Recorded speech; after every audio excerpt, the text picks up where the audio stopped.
ইন্নাল আবরারা লাফি নাঈম, নিশ্চয় যারা সৎকর্মশীল তারা যাবে থাকবে।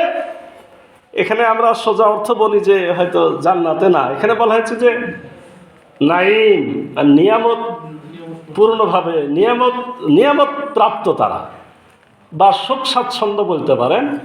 সোজা কথা, এই নেকি বদি হিসাব অনুযায়ী আপনি নেককার যখন প্রমাণিত হলেন তখন কি হলো, আপনার জন্য সেদিনকে নিয়ামত ভরা জান্নাত প্রস্তুত করা হয়েছে। এবং সেই জান্নাতকে বলা হয় যে এখন পর্যন্ত সবসময় প্রস্তুতি চলছেই। আমি যে সেখানে যাব এটা সাজানো হচ্ছে তো হচ্ছে, ওই একদল আর একদল ফেরেশতা সে জায়গার জন্য যারা নিযুক্ত আছে, সাজাতেই আছে। সুবহানাল্লাহ। এবং সেখানকার নিয়ামতের আলোচনা আজকে করব না, করলে তো এটা আর এক লাইনে অনেক বেশি কথা বলতে হবে।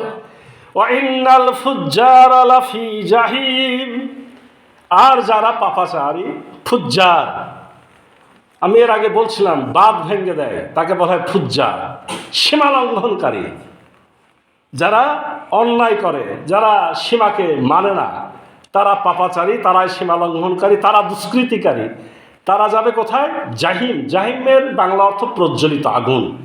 মানে ওরা যাবে নিয়ামত ভরা জান্নাতে, আর এরা যাবে কি আগুনে ভরা জাহান্নামে। এটা তো ব্যাখ্যার দরকার নাই।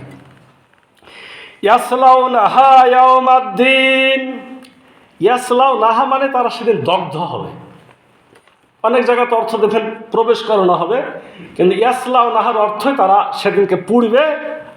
তার মধ্যে ইয়াউমাদ্দিন ওই প্রতিদান দিবস, মানে প্রতিদান দিবসের রায়ের পরে।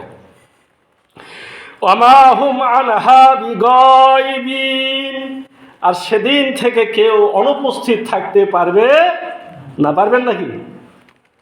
কোনোভাবে সম্ভব না। ওমা আদরাকা মা ইয়াউমুদ্দিন, আল্লাহ আবার বলছেন যে কিসে তোমাকে জানাবে সে দিনটি কি, ওই বিচারের দিনটা কি জিনিস। রব্বুল আলামিন পরপর দুটো আয়াতে ভাই বলছেন সুম্মা মা আদরাকা মা ইয়াউমুদ্দিন, সর্বশেষ তিনি বলছেন ইয়াউমা লা তামলিকু নাফসুন লিনাফসিন শাইয়া ওয়ালা আমরু ইয়াউমাইযিল লিল্লাহ। আল্লাহ নিজেই ব্যাখ্যা করছেন সেদিনের একটা ব্যাখ্যা, যে সেদিন কেউ কারোর কোনো উপকার করতে পারবে না। ওয়ালা আমরু ইয়াউমাইযিল লিল্লাহ, এবং সেদিন কর্তৃত্ব চলবে শুধুই মাত্র আল্লাহ। সম্মানিত উপস্থিতি, এই শেষের এই আয়াত দুটা নিয়ে একটু কথা বলে আজকের আলোচনা শেষ করি। সময় একেবারে শেষ, 2-1 মিনিটের কথা। সেটি হলো এই যে এতক্ষণ পর্যন্ত যে আলোচনাগুলো হলো, তারপরে এই আয়াত আনার পিছে কারণ কি? তার মানে তোমাদেরকে যেভাবে চলতে বলা হয়েছে এইভাবেই চলতে হবে। তোমাদের জানা উচিত সেদিন কেউ কারো কোনো উপকার করতে পারবে না। সেদিন কর্তৃত্ব চলবে একমাত্র আল্লাহ। তাহলে আমরা তো এরকম চিন্তা করি যে অমুক জনকে ধরলে অমুকের ট্রাকে, অমুকের বাস, অমুকের জাহাজে কি পার হয়ে জান্নাতে চলে যাবে। এরকম লোক সমাজে তৈরি হয়নি।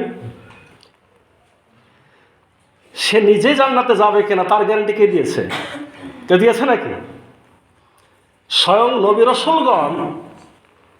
রসুলগণ নিজে বলেছেন যে হ্যাঁ আমরা শাফাত করব। প্রত্যেক উম্মতের নবী রসুলগণ তাদের উম্মতের উপর শাফাত করবে, কিন্তু তারা কেউই আবার এ শিক্ষা দেন না যে তোমরা শাফাতের উপর ভরসা করে বসে থাকো, যা ইচ্ছা তাই করো আর আমি শাফাত করবো, এই কথা কেউ বলেন নাই।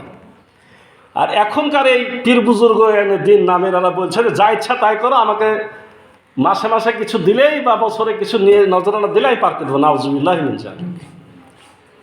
স্বয়ং রসুল নিজে বলেছেন মেয়েকে, চাচাকে, স্ত্রীকে ডেকে ডেকে যে আমল করো। এমনকি রসুলকে বলেছেন ইয়া রাসূলুল্লাহ আমার জন্য দোয়া করেন যেন জান্নাতে যায়। রসুল বলেছেন যে বেশি বেশি করে সালাত আদায় করে আমাকে সাহায্য করো। মানে তুমি ইবাদত বন্ধ করলে আমি সাহায্য করব। পরিষ্কার কথা হলো, কোনো ভালো ছাত্র কি গ্রেস পাওয়ার আশাতে আপনার লেখাপড়া করে, না নিজে পাস করার জন্য লেখাপড়া করে? যারা গ্রেসের আশাতে করে তারা আহাম্মক না? আপনি কেন ভরসা করে বসে থাকবেন যে আমি সুপারিশ নিয়ে তারপর জান্নাতে যাব? এটা বোকামি। নবী রাসূলগণ শাফাত করবেন ওই যে আল্লাহর নিজের আইনের অধীনে থেকে। যেমন ইব্রাহিম আলাইহিস সালামের ব্যাপারে বলা হয়েছে যে তিনি মনে করতে যাবেন তার আব্বাকে দেখে, তার আব্বা তো জাহান্নামে যাবে, আব্বাকে মাঠে পেয়েই যাবে আখেরাতে। ভাববেন যে কি করি, আমাকে তো আল্লাহ বলেছেন লাঞ্ছিত করবে না, তাহলে আমার আব্বাকে তো এই সুযোগে কী করতে পারি, জান্নাতে নিয়ে যেতে পারি সুপারিশ করে। যেমন এটা মনে আসবে, সাথে সাথে আল্লাহ তো সব জানতা, সাথে সাথে দেখবে যে একটু আগে যে জায়গাতে আব্বা ছিল ওখানে আব্বা নাই, ওটাকে জন্তু পড়ে আছে। জন্তু মানে ইব্রাহিম নবীকে ইজ্জতে ভেঙে দেওয়া হলো যে তোমার আব্বাকে তুমি আর দেখতে পাবা না। ওই জন্তুটাকে কিছু ফেরেশতা এসে তুলে জাহান্নামে নিক্ষেপ করে ফেলে দিল। তার মানে কি হলো যে আমার নবীর আসলে যে সাফাত করে একটা ভাই পদ্ধতির মধ্যে কোরআনুল কারীমে যেভাবে নির্দেশ দেওয়া হয়েছে আপনাকে সেইভাবেই চলতে হবে, তাহলেই পার পাবেন। আর যদি উল্টাপাল্টা আইনে নিজের তৈরি করে মন মতো করেন, তাহলে আপনি ধোঁকার মধ্যে আছেন, আপনাকে যেতে হবে জাহান্নামে।